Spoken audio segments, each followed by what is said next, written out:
Welcome to the Let's Talk Paralegal podcast, where the legal industry gets real. I'm your host, Etta Rosa, legal consultant, speaker, and founder of Etta Rosa LLC and the Limitless Paralegal Academy. This isn't your stuffy legal studies school lecture. We're talking mindset, money, modern workflows, and how to build a career and a life you don't need a vacation from. Let's cut the fluff, raise the bar, and change the game one conversation at a time. If you like what you hear, feel free to share and send us your feedback. Now let's talk paralegal.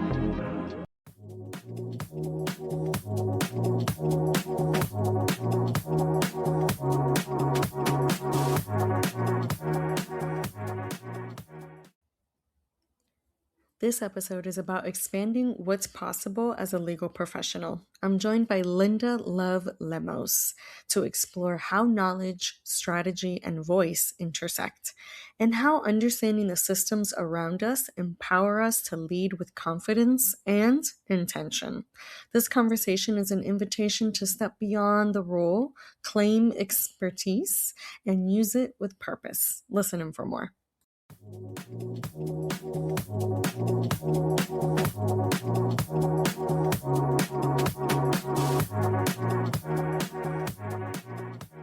Hi, everybody. Welcome to the Let's Talk Paralegal podcast. Today I have Linda, which I like to call her my lovey because it's Linda Love Lemos. I love it. And so we're going to talk about something that I don't think that we've introduced it so forward in our podcast, but we're all about real talk. We're all about let's spill the tea in the legal industry and let's help move the needle forward for all our legal support staff and our legal professionals in general. Whether you're running a business or working in and out of the business, this episode is for you because we're going to talk about legal environments. But before we do all that, let's talk about Linda, the person, the talent outside of her skills and education, because you are doing a lot of things everywhere. So let's talk a little bit about that before we get into it. Hi, everyone. My name's Linda Love Lemos. Love is my nickname, and it's also part of the title of my own podcast, which is called Linda Love Talks. It's seasonal. It runs per season each year, and I've been a paralegal for about 20 years and counting. I started as an associate. I had an associate's degree from Berkeley College, obtained a bachelor's degree from Berkeley College in business administration. I have 2 master's degrees from George Washington University. One is in paralegal studies, the other in political management. And let me take a breath. I'm currently in my doctoral program in education. So I have been juggling education and work and social life for the past 20 years plus. So if I can do it, you can do it too. I love that. You went for the 2 masters, now you're going for the doctorate because why not? Why right? not? I love that. I always talk about how we're always students, regardless of what's going on in life. We're always learning in and out of a classroom, and classrooms give us a foundational start to wherever our next trajectory, next chapter is going to lead us. I purposely did a master's as well later on. I think my last degree before that was in like 2011, and I recently graduated again with a Juris Master's last year. So Congratulations. thank you. I'm totally about education. I'm also looking at a doctorate program that will fit the bill for me. But as an entrepreneur, I always like learning. I always get made fun of with my friends because all my friends are readers. They love books. They love reading, which is why we're friends.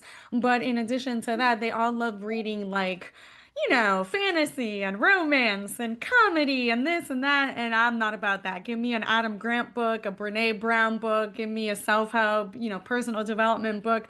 I'm all about it. I'm all about learning, educating consistently. My brain is never really off, even when I am. So I'm all about it. And I love that there's other people out there that are share the same sentiment. So that's amazing, Linda. So let's get right into it because I loved what you said before we hit the record button You spoke about legal environments, and really what we're going to talk about is how to identify that because sometimes our professional environment imitates our personal environment or an environment that we grew up in.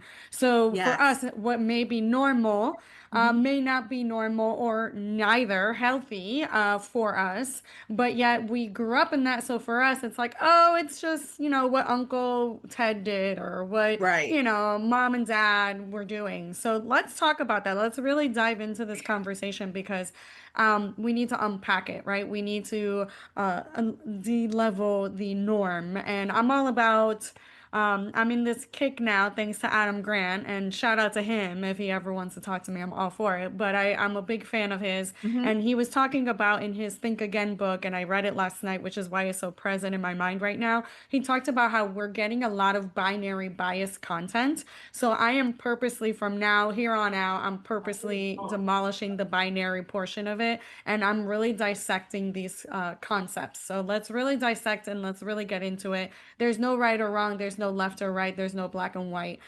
This is a very complex topic. So if it Hmm. hits home, great. If it doesn't, sorry, but maybe we're not the podcast for you. Yeah, absolutely. I think, like I was talking earlier with you. First of all, thank you so much for inviting me to your program. And I love that I get to express the life of a legal professional and how much work it is, and that it's not for the faint of heart. Yeah, yeah. The legal profession will humble you, it will test you, but at the same time, it'll make you stronger and funnier. Of course. Because you'll see it all. I actually started working. My first paralegal job was at a Hackensack law firm. It was two attorneys. I was still in school, so my whole thinking was, let me get ahead of the curve. Let me jump ahead of the curve. Let me just get a part-time paralegal job, 10, 15 hours a week while I'm still in school. I was doing my associate's degree. And that way, I'll be set. I'll be set for life. Because my thinking at that age was, I didn't go into school thinking I would have 4 or 5 degrees, college degrees. I wasn't a school person. I didn't really like school. I didn't like high school. Um, Who did? but No, it I'm just happened kidding. to be, I really didn't. So I was like, no, I just want to do my 18 months and then I'm done and I'm out and I'm set for life. But as you well know, as you progress in your career, you do realize that it's almost like you are barred from the next level of pay if you don't have a certain degree. For some people, that's not their story. For me, it's always been that story.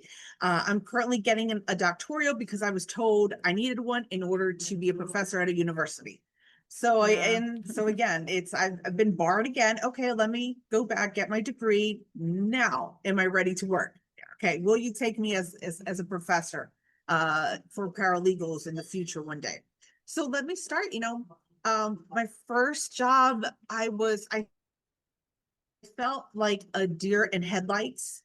There was a certain premeditated thought of a legal office that I thought it worked, how it worked and how it ran. I thought it was professional. I thought it was even more academic or scholarly. I thought people spoke to each other respectfully.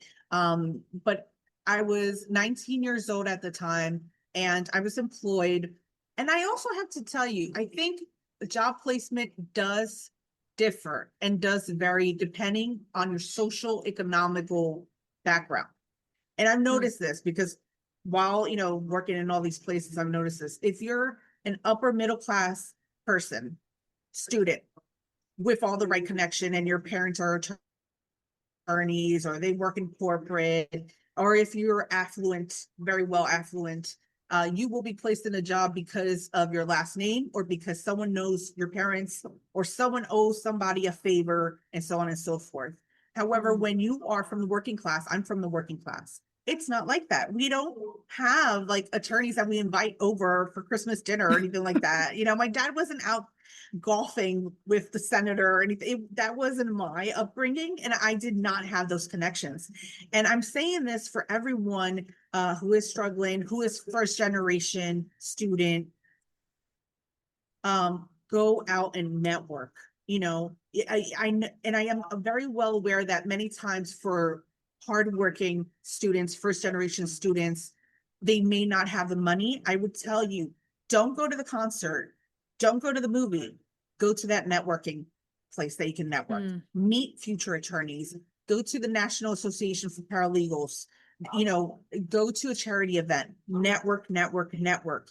You have to build your network. For the first generation student and for that first time paralegal, it's all brand new to them. The more people, it is about what you know, totally. But it is yeah. also about who you know as well, and about getting more doors open for you, and doors of opportunity open for you. And you're going to have to do it on your own if you're first gen and you're from working class. It's not, again, I don't have a rich uncle or anybody who has a company that can, set me up. So there is a difference. And for those folks who are listening to me who had that upbringing and that opportunity, that's wonderful, but it's also wonderful for you to be empathetic and sympathetic to other people's journey. And my journey was really from, from the ground up. So I got the Hackensack job. So I went over to my career services at Berkeley College. I got the career, the job in the law firm in Hackensack. There's about 16 of us, and I was kind of excited. Who isn't? I wasn't getting paid much. It was $8 an hour, for God's sakes. I had to pay for parking. Oh my It's God. in Hackensack, New Jersey. It was at that time, yeah, I had to pay for parking too. So I made even less money per hour. But it was an experience. It was something, to put on my resume. And Hackensack was pretty gritty. So you had to make sure that nobody jumped you or that nobody robbed you on your way out of the law firm. Oh my And people goodness. would come up to you asking you for money, and you're like, well, do I give them $1? Do I give them a quarter? What's going to happen? Because it's kind of that city environment. Not all city environments are great. But I was used to it because I had been born and raised in Orange, New Jersey. It's an area right next to Newark, New Jersey. That's where I'm from. So for me, it's like, whatever. It wasn't that big of a deal. But the law office and the environment in that law office was a bit horrendous. It didn't seem like it at first, but as the weeks continued, then you start opening your eyes and seeing the environment. So there were 16 of us. I was happy. I had 2 other classmates working there at the same time with me in different departments. So at least Oh I my. wasn't like lonely in that way. At least I knew someone. But as the, time went on, and I thank God I was only there 15 hours a week. But as time went on, the environment got worse.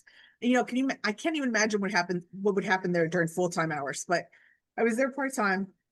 I worked on personal injury as a paralegal, did the best I could. I wish I could have done better because for me, it was all about the clients and Yeah. their injury and just trying to help them as much as I could. Because Yeah. that's what I understood the legal profession to be, solving people's Hmm. problems and helping people. Because at the core of me, I think that's like my purpose and my mission is helping people. So I would work on these cases. However, the first time that I felt like, okay, this is a red flag working here was when they gave me a check, which wasn't much. I mean, $8 an hour, 15 hours a week. It's not a big, it's like $50. It's not a big paycheck. And I went to cash it on my bank and the attorney's check bounced. Oh, Yeah, and I'm still a okay. student. I'm still a Wait, student. what's going on? Dude, I gotta eat. Yeah, I'm still a student. I'm spending gas money to get there. It was 20 minutes away from the college or the university. And I was like, okay, maybe there's something wrong here. And back in those days, your bank would charge you. So Right. you were negative the amount that you deposited, and then you were negative. Then they gave you another fee because it's like you should have known better. And I'm like, I should have known better. How was I supposed to know? You think Right. attorney, you think money, or they hired me. I don't know how they don't have me in the budget. Like I'm only 15 hours a week or whatever. So the first time, okay, I let it pass. I went up to the payroll person they had at that time, let them know. So they went out and gave me cash.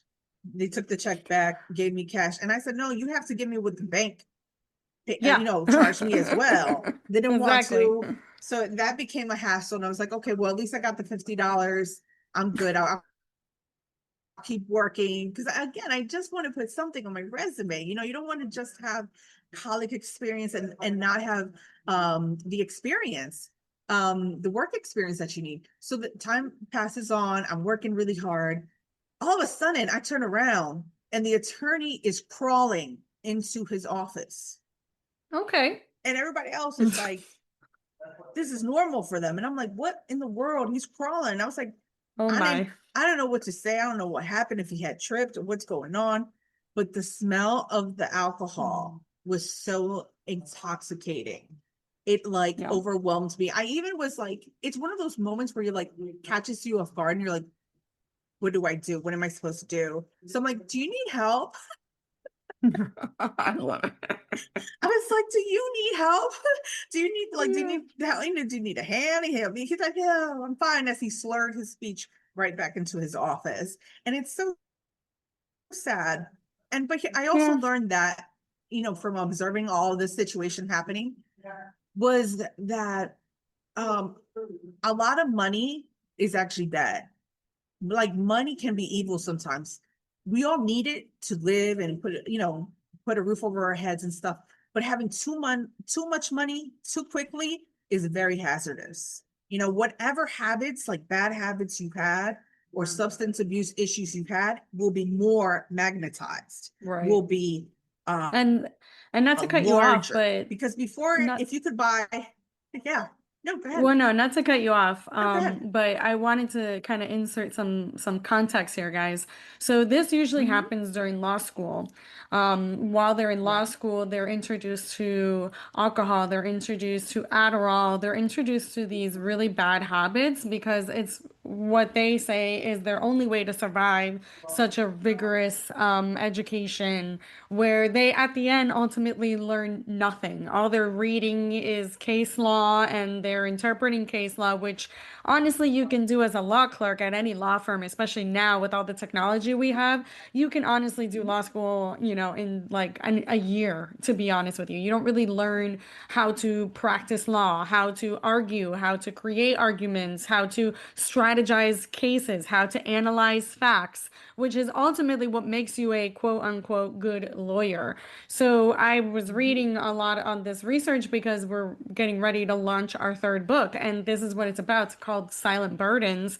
And this is really what it's about. It's about this secondary trauma. It's about what we go Yeah. through and kind of like our environment that we're introduced to. And there's a lot of singers that go through this. Like it's not just like specific to, legal industry. There's medical Right. providers are using pharmaceuticals because they have easy access to it. So it's like, the legal industry is no exception to this. And this is really what we're talking about when we're saying that we are a product of our environment sometimes, right? Because it's easy, accessible, it's a quick fix, it's something that nullifies the current situation, and versus working on our mindset to strengthen our Yeah. mindset, here we are just using the substance to numb our mindset, which is Oh, not absolutely. always the best thing, right? Because obviously, like you were talking about, now he's running a firm or they are running a firm and checks are getting bounced, monies are being misused. He's trying to run a business and he Mhm. can barely run himself at this point. But yeah, anyways, continue Oh, on with your story because absolutely. I'm like, Sometimes this is a movie. this is, and this is going to be part of my third upcoming book. So it's a little preview to that. And let me tell you, it was for me, I had never seen that. My mom was very religious growing up, and she installed in us, religion and the word and all those things. So for me, I was like, oh my God, where am I working here? I mean, this place was straight out of a reality show, totally unethical. The lawyers were having, staff pick up their illegal drugs on the corner of Hackensack. They asked me to do it, and I pushed back, and I was like, no, I'm not going to do it, because Rosa, I went to school so I wouldn't have to be in the streets. So I Yeah. wouldn't have to go and hang out with, the gangs or people that were doing illegal things. Like I went to school to get out of that environment. And here I was thrown into that environment with the Right. facade of a law firm, you know? And I was like, no, because I learned from my paralegal courses, I could get arrested. What if the drug dealer is not a real drug dealer? He's like a undercover cop. What if a cop sees me? Like all those Right. things, all those horrible thoughts came into my head, and I bounced back and I said, no, I'm sorry. Ask somebody else to go get your stuff. I'm not getting your stuff for you. And that was, it really felt like a nonstop frat house, Mm. like a really bad frat house. Those who've been to college and been to some of the fraternity parties, it. And if you're good and you're like, oh, this is not my environment, you leave within 45 minutes to an hour. Like, hey, I just came to say hi to everyone and I'm out of here. It's not my environment.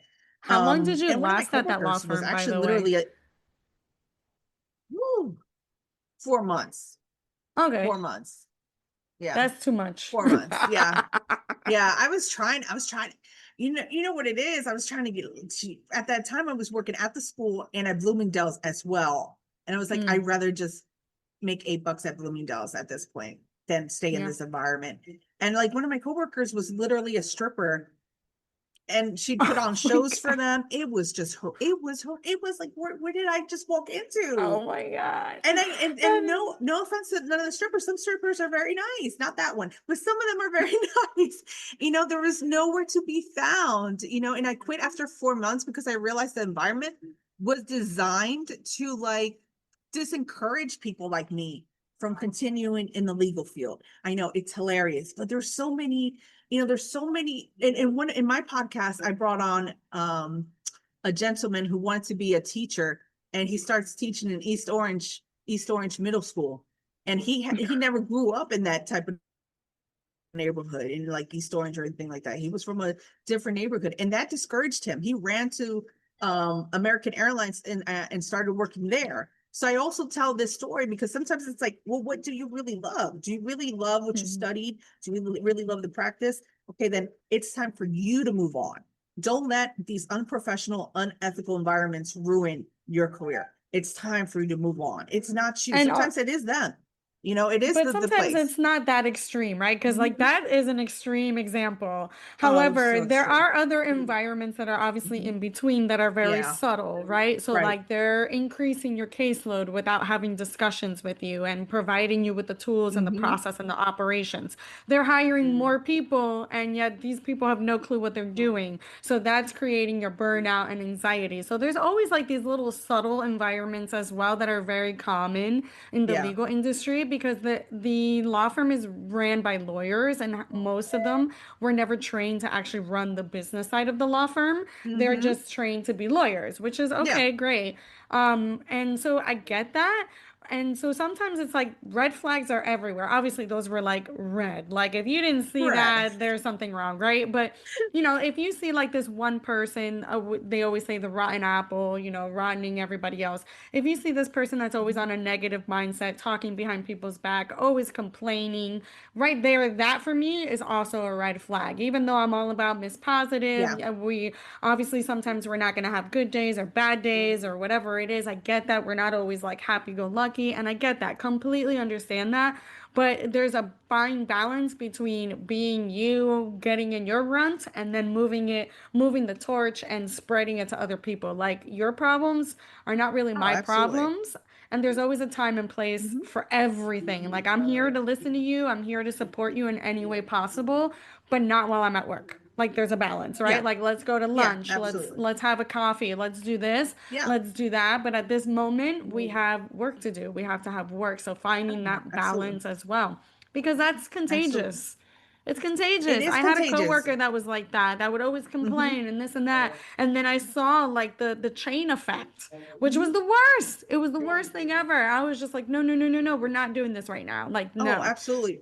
As well as we age, we become more knowledgeable and we've been through it all, seen it all. But when you're 19 and you're Oh, just of exposed to course. an environment that I you're get it. not accustomed to and you're not used to it, you're like a deer in headlights. And that's why I wanted to share. And that's why I share in my book as well, because it's very shocking. Like again, Yeah. when I see him dragging himself to his office, it's Oof. like I didn't even know what to do. I was like, does he need a medical emergency here? What do I do? But everybody else in the office is acting normal. So what do you need help? Do you need a hand getting up? Like I don't know what to do.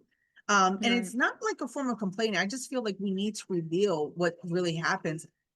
Admissions in all colleges, they're like admissions in colleges are like the recruiters for the military. They will Yep. butter things up, They will tell you you will have, health benefits, that you will have the best salary in the world, that you'll graduate and make 100,000 a year. They will they will tell you that. And then you graduate and you're like, it's not really like that. I think it's very eye-opening to the person. But and let me Right. tell you, I also, it can be sometimes discouraging. And it can it can be very discouraging, but I also feel that if we don't talk about it, we will never change it. And these type of environments will continue and continue. So let's fast forward. It's been 20 years. Ask me where that law firm is now. Bankrupt. I have no idea. Non-existing. Non-existing. There's one attorney who was probably like the nicer one. He's working out of out of his office, out of his own home. And the other attorney got disbarred, so he can no longer be an attorney. And I wish them all the best. I don't know what else happened to them, but I do wish them the best. But again, it is about, and as I share this next story with the Wall Street, the highlight for any paralegal has, for me, was always to go back, work in New York City. They say if you make it in New York City, you can make it anywhere, right? Hey, So Frank after Sinatra doing, gave us that dream. yeah, he lying. He lying. So after 7 years, I worked in 7 years. I worked 7 years for a construction company. I did pretty well there, but I would want to share you this last two stories really quick. The Wall Street story. So I worked 7 years for a construction company. I get laid off. I take a month off because I had money, so I could take a month off, and then I apply for a job on Wall Street, and I was like, oh my God, Rosa, Etta Rosa. Oh my God, I made it. I made it. I'm on Wall Street. So I'm thinking, big bucks, parties. I'm thinking like this is going to be the best environment ever. I'm going to have so much. I'm going to get along with everyone. Yeah. How'd you know that wasn't the case? You're shaking your Mm. head. And oh, wow. It was full. Ooh, and I luckily I was in that company as a consultant, so I wasn't Oh, really good. married to Okay. them. As a Yay. consultant, you're just Awesome. dating them. You're not fully committed. The Girl, money that's where was I'm at good. now. I'm good. Right? Me too. The money was good. The pace was fast, but the environment absolutely toxic. I worked as a paralegal in the legal department, largest Wall Street companies. However, I didn't realize at the time when they interviewed me, we all had something in common. We were all from the entertainment industries. Ay, So, like, one okay. of the lawyers had been a lead singer of a rock band and he had been signed to Warner Music Group. I had worked at Warner Music Group for about a year, so his face was familiar to me. There were three of us from Warner Music Group, and the rest of the legal staff was from Sony Music Group. And Okay. that's when the trouble hit. And Each. I was like, crap, now it makes sense. So back then, 20 years ago, Sony Music Group within the music industry had a horrendous reputation. Sorry, Sony, but I'm telling the truth of overworking their staff, no work-life balance, and they worked by intimidating others. Okay. Hmm. And of course, I didn't remember all of that until 3 months of working in the company. I was like, oh, why do they all seem familiar to me? And then my friend who was still working in the entertainment, I was like, all these fudgers are from Sony Music Group. But so they had a horrendous reputation. The environment, there were just bullies everywhere. Bosses who thrived on intimidation, coworkers who gossiped Hmm. like it was a sport. But the experience taught me strength, endurance, and resilience. They There only you go. wanted me to last 3 months. I laughed at them and said, I'm going to last as long as I can. I ended up lasting about 11 months or so. And I did it by campaigning with their bosses and their bosses' bosses and just being nice to them, bringing up conversation, just, seeing them where they were, and trying to represent myself as the most professional as possible. And that's Hmm. how I ended up lasting as long as I did. However, they would take the nameplates. They did that to other attorneys as well. They would take the nameplates and they would collect the nameplates of people they ran off as trophies. It was really bad. So yes, I get Wow. to talk about them though. But let's talk about it. Let's flash forward.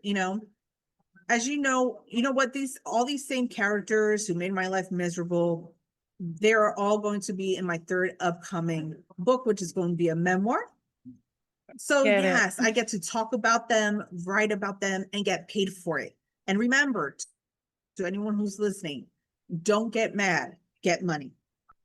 That's They get right. to be the I most love it. interesting. If you thought the devil wears Prada, the main character or the second character was bad, oh, wait till you read some of these characters that are based off, real life people. And of course, we're going to have the disclosure that if any of these characters are similar, it's coincidence, of course.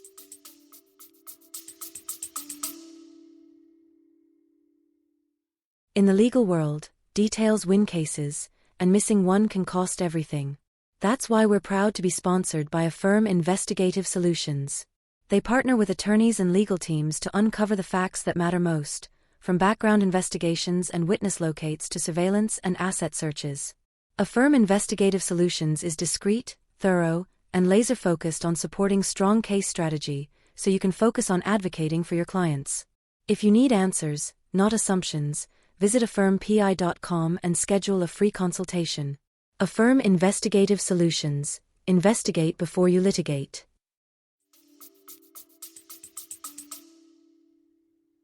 It's just a coincidence, people. It's just a coincidence. It's a coincidence.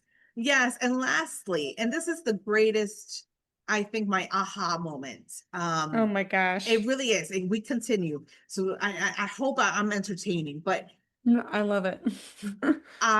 one of my last consulting jobs, I worked for a giant retail company that was going under fast, like really fast. I worked directly for a general counsel, a Harvard Law graduate, and she had a resume longer than the Bible because she had been fired from so many places. She was much older than me. But one day I was in her office taking notes while she typed an email. I'm waiting. I'm like, why am I waiting so long? 40 minutes go by and I realize she's typing with two fingers like this. Two fingers. How are you going to be a lawyer and you can't type? Typing is part of the job. Like I've seen attorneys who have who are handicapped, who can't see, they type faster than her. And that was literally, no, but it's true. You can't type? How are you gonna be a lawyer? You can't type. Use the dictation. You go get some typing lessons, That was my aha moment. I said, Linda, you're going to study one day, you're going to pass the LSAT, and you're going to go to law school. Because here's the truth.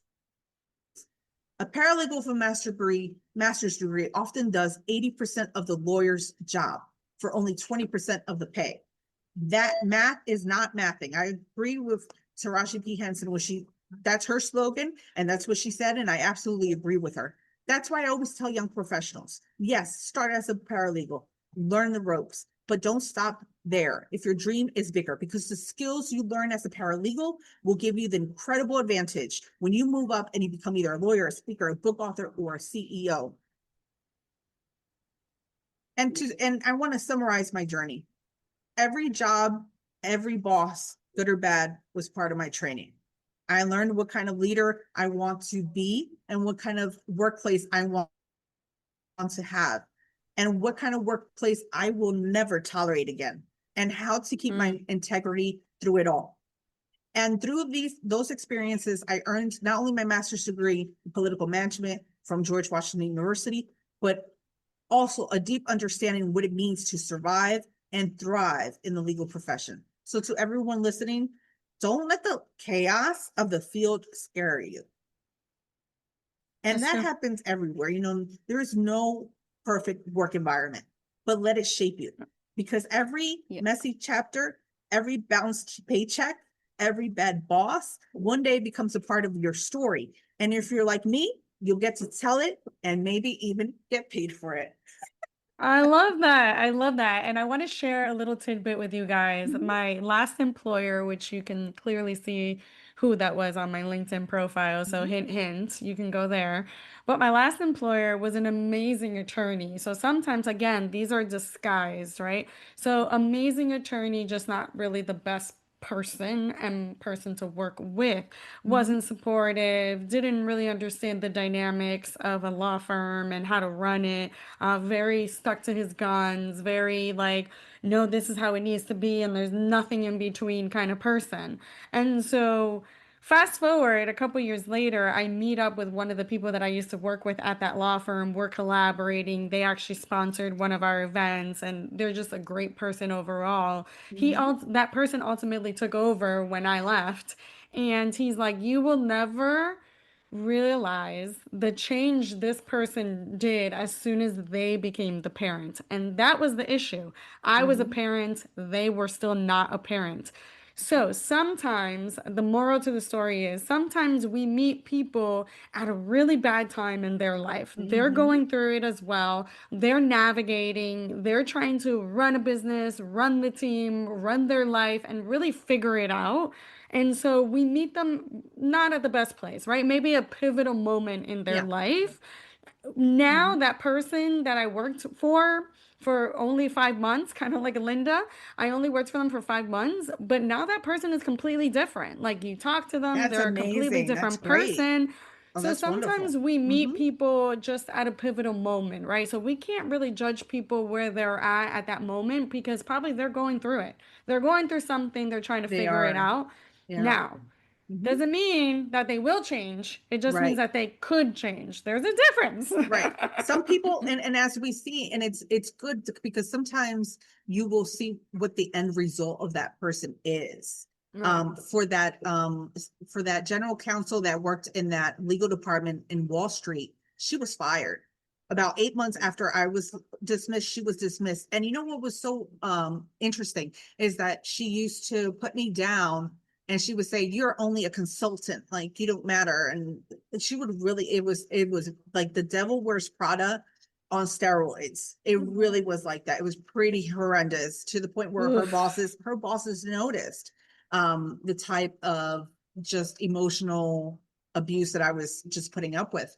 But it's what's really interesting after she was let go is that she couldn't find a job because once you're a Ah. vice president making $3 million a year, let me tell you, if I make $3 million Mm-hmm. a year, I'm going to make sure I'm so nice to employees that I have the best, you want to keep the $3 million a year job. Not everyone gets to Right. have one of those. But anyhow, she was let go.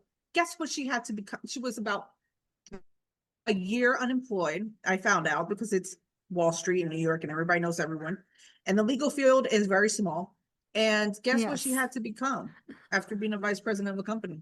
A Well. legal consultant. Ah, irony. It's a full, yeah, and it's a full circle. So I also kind of tell the story of I think you should always try to be good, try to be nice to people. It's harder to be nice to people. It's easier to just tell someone to F off or be rude, and it's harder to be nice, but do it anyway. Because you Yeah. never know. The That person you actually step on today but could be that the reminds CEO me. tomorrow. Of course, that Mhm. and that's exactly what I was going to say. That reminds me, I was working at this amazing law firm for 5+ years. I loved it. They were growing. I was growing with them. It was a great environment.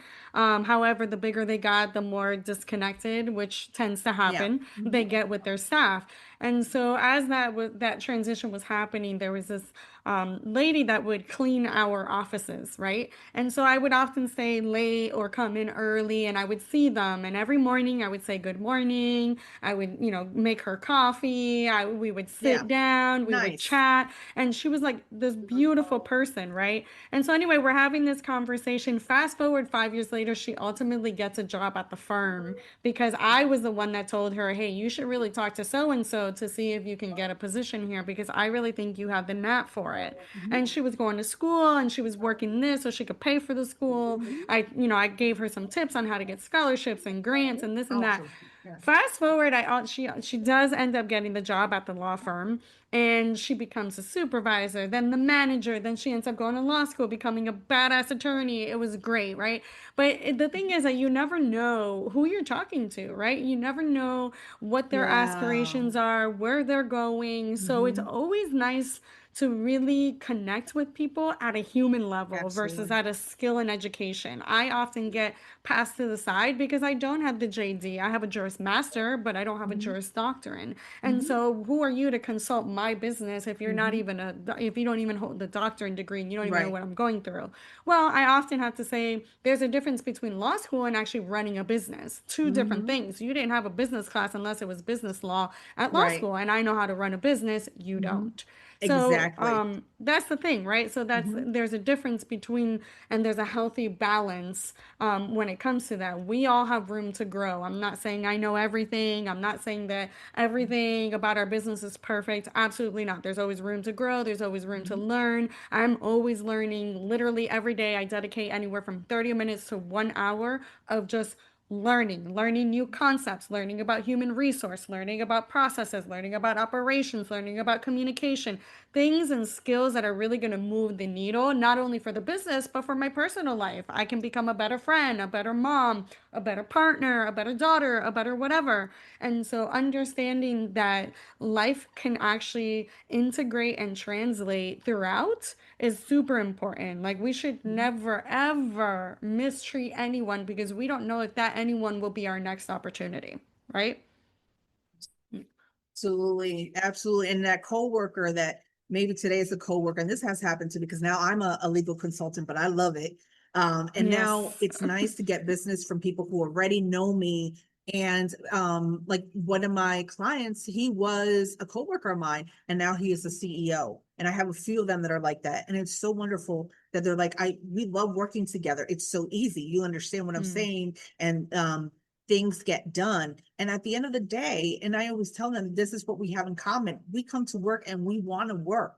We want to yeah. be able to be providers for ourselves and for our families, and to be able to be able to be the best people for our clients and for ourselves, and for the people we work with. And it is hard. And I will tell you, I think law schools, sorry, I'm gonna give my professional, unprofessional, whatever advice to law schools. It's hard for attorneys. I want to tell you that for a lot of attorneys, it's hard. They're not taught the business part of it. They're not taught the marketing part of it.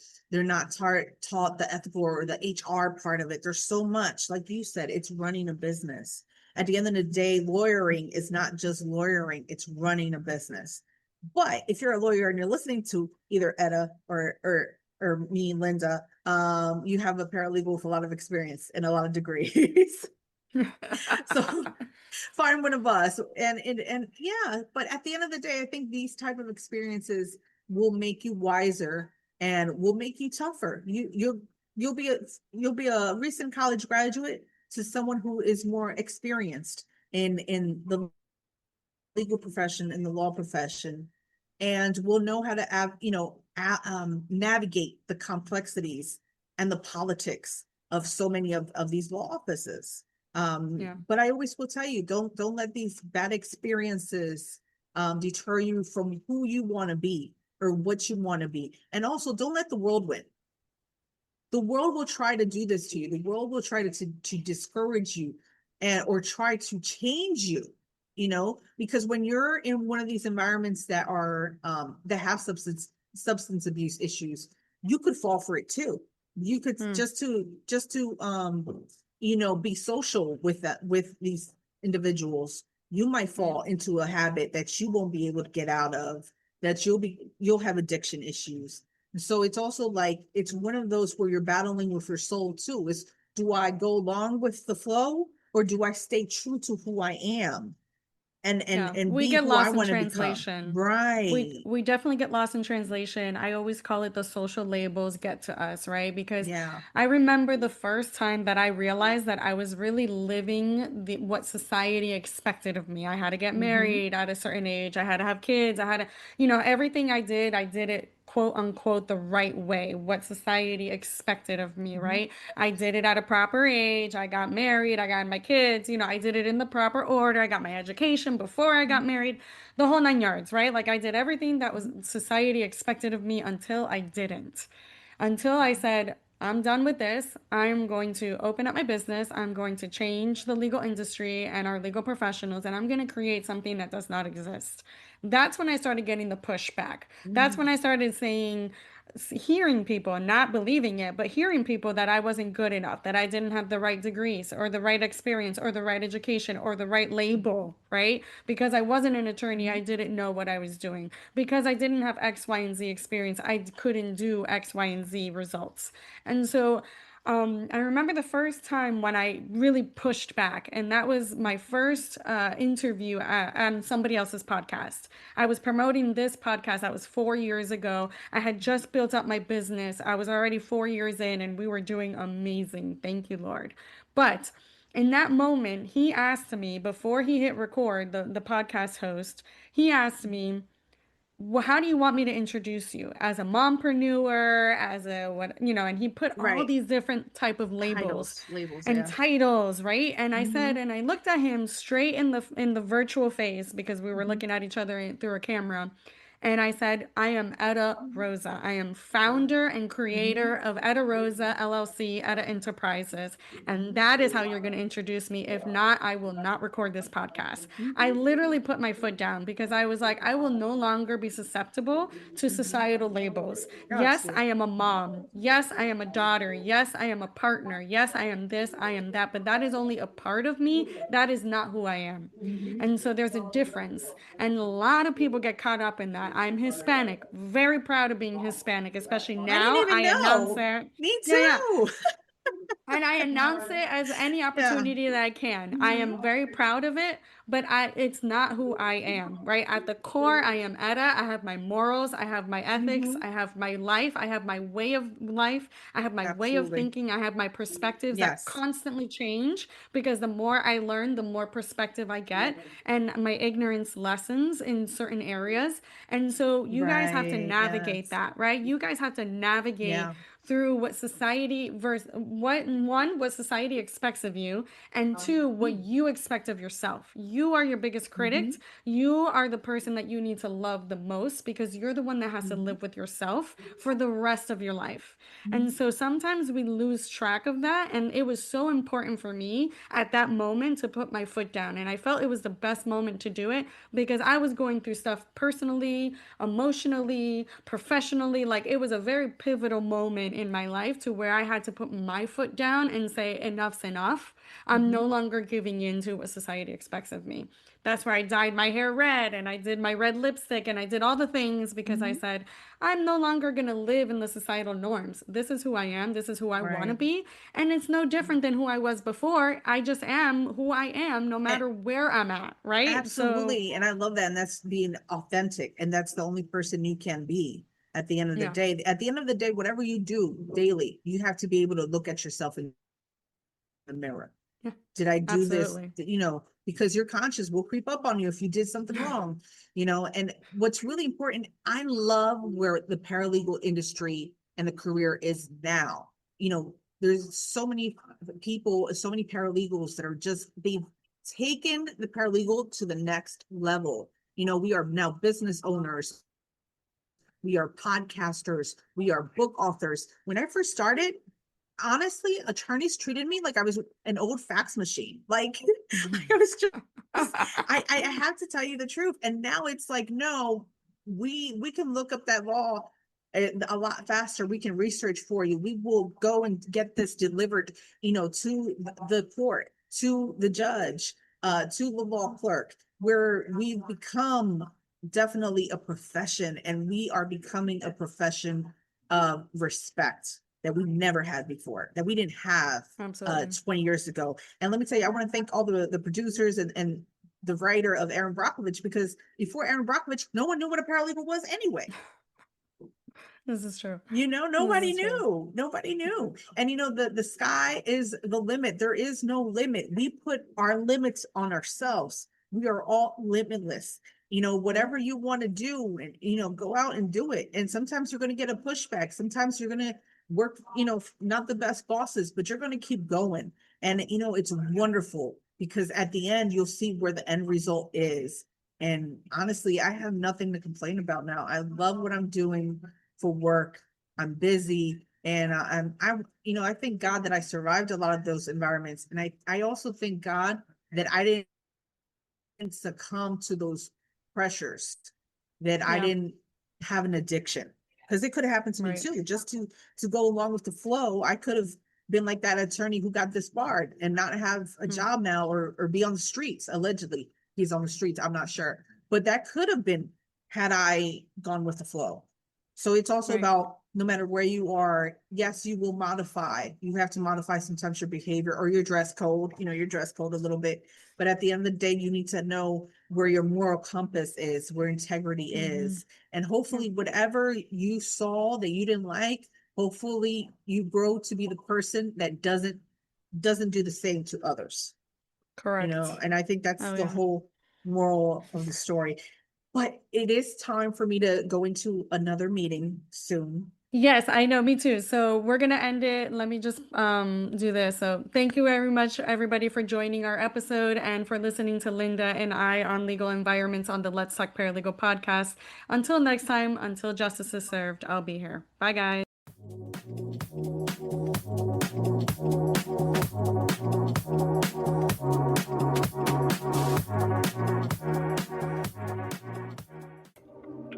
Hey Legal Pros, are you ready to stop playing small? The Limitless Paralegal Academy is officially open, offering powerhouse courses, real-world tools, and expert-led training to help you build the career and life you actually want.